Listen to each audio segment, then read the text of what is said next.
Hey guys, welcome, sejam todos muito bem-vindos. Estamos agora com a nossa aula 29.1 de revisão, review para a sua prova.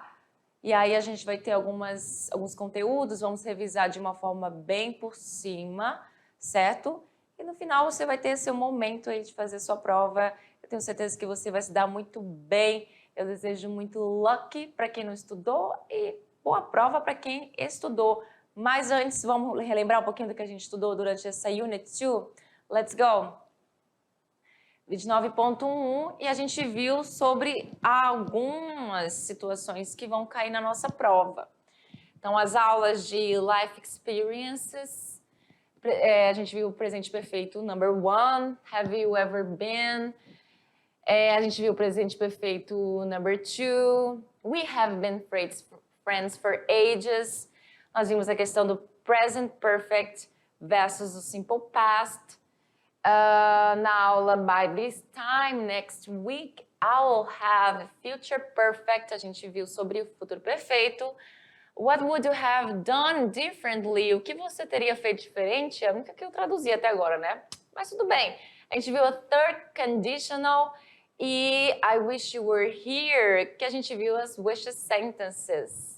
Então, são quantos assuntos aí? São são seis assuntos. Vamos começar com a aula de presente perfeito 1.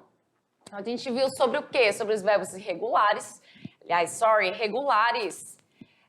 No participio passado, uso da forma verbal no presente perfeito, afirmativas, negativas, interrogativas. Então, vamos lá. O presente perfeito, ele fala sobre o quê? Ações terminadas em um passado indeterminado, certo? Por isso que essa confusão entre o presente perfeito e o passado simples, porque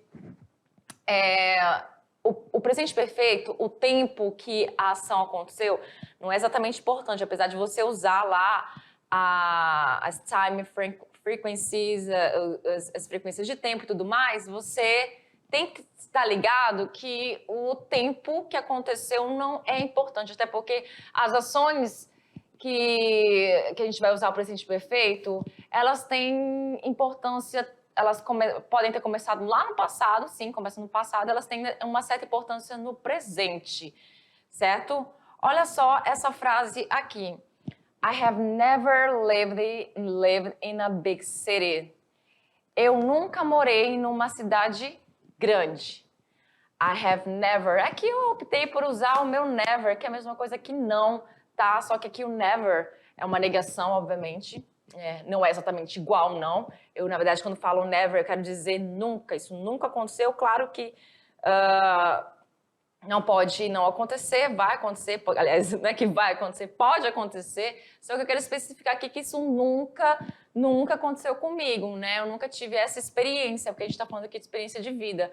I have never lived in a big city. She has traveled by car. Ela viajou de carro. Aí aqui eu traduzo com a ideia de passado. Você percebe que a tradução aqui tem essa ideia de passado, porque nem sempre eu posso traduzir ao pé da letra. E às vezes a ideia tem tradução também, a tradução vai ter ideia de... A ideia tem tradução. A tradução vai ter ideia de presente às vezes, ok? Dependendo do que eu quero falar, certo? Aí também há essa confusão entre o presente simples também com o presente perfeito. Lembrando que o presente perfeito, você vai entrar no novo mundo, o mundo dos verbos no participio passado, que é basicamente a terceira coluna lá que você busca pelos verbos no participio passado. Só que quando se trata de verbos regulares, você não precisa se preocupar, porque os verbos regulares, eles vêm ainda com aquela questão do ED no final. Só que você tem que se ligar na questão do quê? Na questão das regras. Verbos que terminam com E, você só acrescenta o D. Verbos que terminam com Y precedido de consoante, o que você vai fazer com esses verbos que terminam com Y precedidos de consoante? Você vai tirar o Y no lugar dele, colocar I, por último E e o D, certo? E aí, existem também os verbos, presta sua atenção, existem os verbos que são os normais, aqueles que você só acrescenta o E e o D, certo? Existem também outras regras, mas antes disso, olha só, você também vai usar o have e o has, que é o seu verbo no particípio passado. Ele vai vir sempre nas minhas frases. Have com vários pronomes pessoais e o has apenas com a terceira pessoa do singular. He, she, it. Ele sempre vem nas minhas frases. Muito bem? E a segunda regra, a terceira regra que eu não comentei aqui, mas poderia ficar aqui, são os seguintes. Presta atenção. Verbos que terminam em consoante, vogal, consoante e a última sílaba do verbo for a sílaba tônica. O que vai acontecer? Você vai dobrar a última consoante. Vou colocar aqui a palavra stop. Ela é CVC, consoante, vogal, consoante, e ela tem a sílaba tônica, a última sílaba tônica, né? Ela é oxítona. E aí você vai fazer o quê? Você vai duplicar. Então, na hora de escrever parou, então você vai como é que você vai escrever? Desse jeito. Você vai duplicar a segunda consoante. Então, tem que se ligar aí nessas regrinhas, principalmente para fins de escrita, muito bem? E o que vai acontecer? No presente perfeito, no 2 que a gente viu o quê? Essa questão de que ações que acontecem ou se repetem em um período indeterminado entre o passado e o agora. Repetições de ações. A gente viu também várias palavrinhas que a gente pode usar com isso, como, por exemplo, a palavra many times, muitas vezes, several times, várias vezes, once, uma vez, twice, 2 vezes, 3 times, 3 vezes, e assim por diante, certo? E aí, a gente continua usando o have, o has nos tempos perfeitos sempre. Temos uma pergunta aqui. Has he ever ridden a horse? Ela já andou a cavalo? A gente também trabalhou com o nosso ever, que é esse já, certo? Yes, ou seja, tanto já quanto alguma vez na vida você já andou a cavalo. Eu quero saber se você já teve essa experiência. Não importa quando. Certo? Aí você pode me responder dizendo quantas vezes você teve essa experiência. Se sim, olha aqui. Yes, he has ridden a horse many times. Ele andou de cavalo muitas vezes. Essa foi a frequência de vezes que essa ação foi feita, certo? Que foi ridden a horse. Também trabalhamos com verbos irregulares.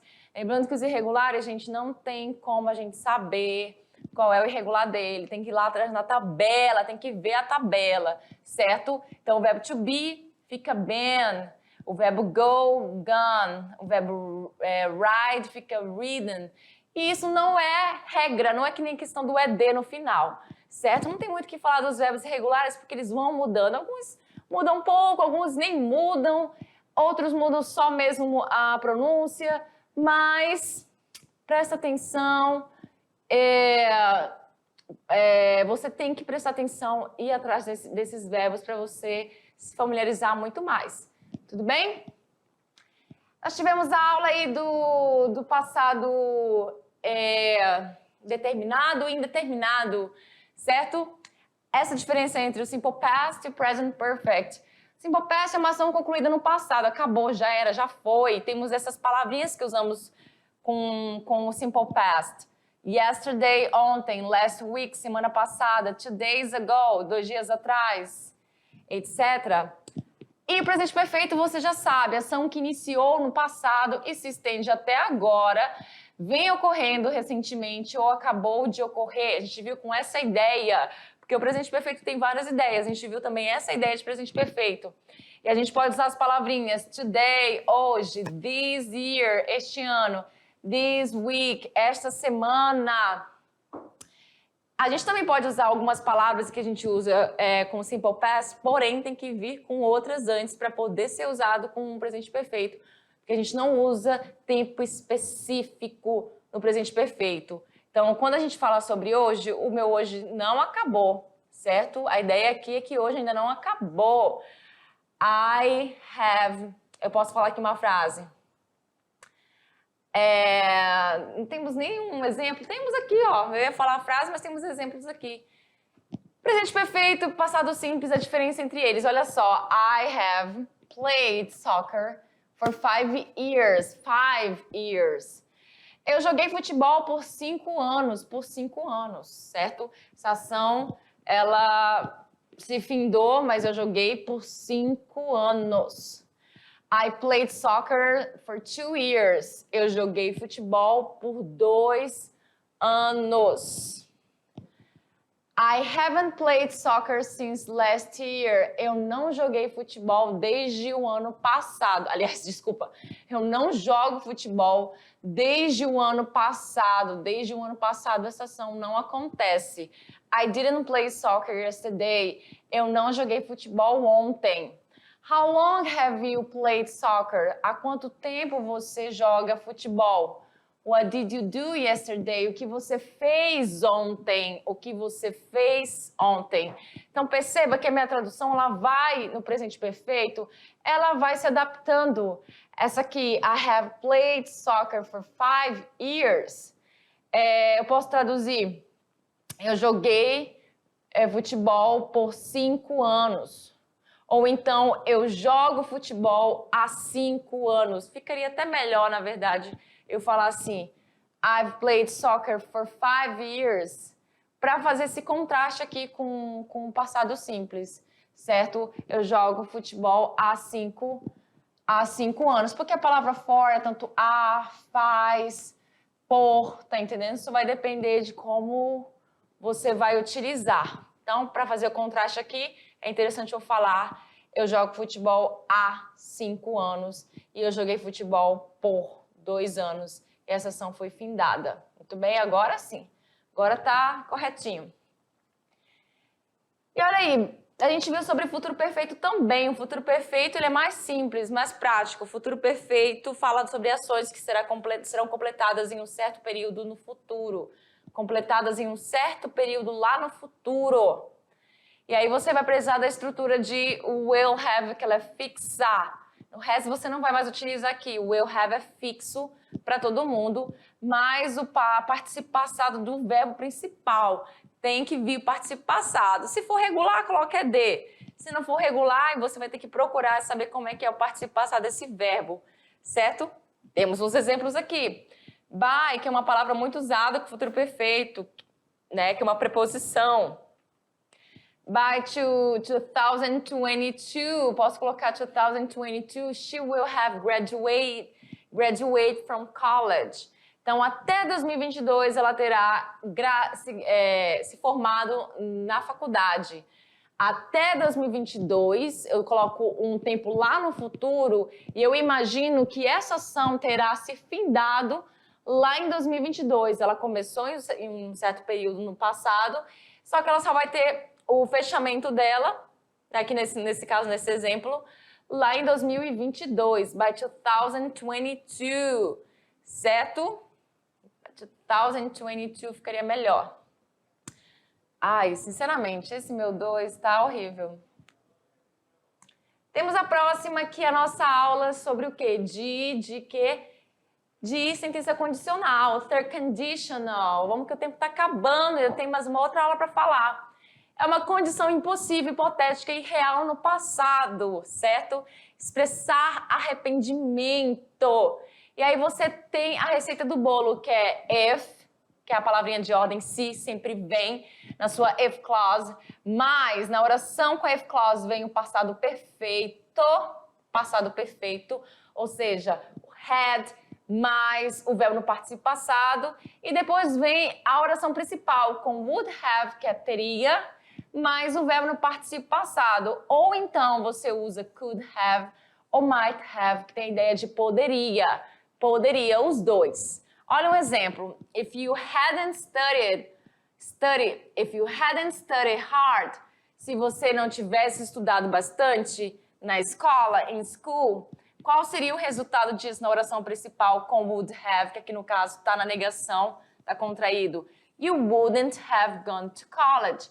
Você não teria ido para a faculdade. You wouldn't have gone to college. Certo? Então, essa é a estrutura da third conditional. Lembra bem, if mais passado perfeito, que é o had mais um verbo no participo passado. Had sempre vem, é fixo. Aqui no caso está na negação, ok. Verbo no particípio passado, verbo estudar, study. E a próxima é o would have, ou um desses dois aqui, se você quiser usar mais um verbo no particípio passado. Would have e o gone, que é o verbo no particípio passado. Temos a próxima e a última aula, que é a aula com a wish sentences, aulas com as wish sentences, que você já sabe, você lembra, foi uma das últimas aulas. Wish significa desejar alguma coisa e também desejo, tanto o verbo quanto o substantivo. E aqui você vai traduzir ela como queria. Quando você tem a questão das wish sentences, você pode querer mudar coisas no presente ou no futuro, uma situação irreal, você queria que algo fosse diferente no presente ou no futuro, você vai usar a palavra wish mais o simple past, uma frase no simple past. Se você quer mudar algo, aliás, se você quisesse mudar algo no passado, mas não tem como, porque já passou, no past, você iria usar wish mais past perfect, passado perfeito. Então, fala de desejo sobre o passado, que eu queria que fosse diferente, mas não tem como, porque já foi, já passou. Então, olha só, no presente, posso falar assim, I wish you were here. Eu queria que você estivesse aqui, certo? Queria que essa situação de você estar em outro lugar não fosse real. Queria que você estivesse aqui. I wish you were here. Como é que eu fiz essa estrutura? Wish é fixo nas minhas frases, vem o sujeito antes, como eu estou falando de mim, que eu queria, então eu falo I. E eu queria que alguém estivesse aqui. Então, a segunda palavra foi meu you, você, porque eu quero que você. You were here. Eu usei o were, certo? Porque eu estou usando aqui o verbo no passado simples. E esse verbo vem do verbo to be. O passado dele é were. Inclusive, a gente só usa o verbo were, certo? Nas wish sentences. Não vamos mais usar o verbo was. O were vai ser usado com todos os pronomes pessoais. E para fazer essa questão de desejos no passado, sobre o passado, algo que você não pode mais mudar mesmo, porque já foi, como aqueles exemplos que a gente deu na nossa aula sobre a entrevista, fui mal na entrevista, eu queria ter feito de novo a entrevista, mas só que não tem como, a entrevista já foi. E aí, olha só, temos uma frase aqui, I wish I had studied more for this test. Eu fiz uma prova, saí da sala, aí eu penso assim, poxa, eu queria ter estudado mais para esse teste, mas não tem como eu voltar lá e refazer o teste. O teste não tem como eu refazer. Já está feito, entreguei, não tem como voltar atrás. Daí eu falo, I wish I had studied more for this test. Por quê? Aqui eu usei a estrutura de passado perfeito. E como é a estrutura de passado perfeito? Had, ele é fixo para todo mundo, certo? Aí vem um verbo no particípio passado e o wish também é fixo para todo mundo. Antes dele um sujeito, já que a situação é sobre mim, eu. Logo depois vem outro sujeito para completar, acompanhar o meu passado perfeito, que é o I, certo? E aí, coloco a minha frase, algo para fazer mais sentido, mais para o teste. Eu tenho aí as minhas wish sentences. E essas são as nossas referências. And check it out, it is time. É hora da sua avaliação. Eu espero que vocês tenham, como eu falei lá no início da aula, luck para quem não estudou e boa prova, good test, para quem estudou. Espero que todo mundo tenha estudado e que se dê muito bem. Bye, bye.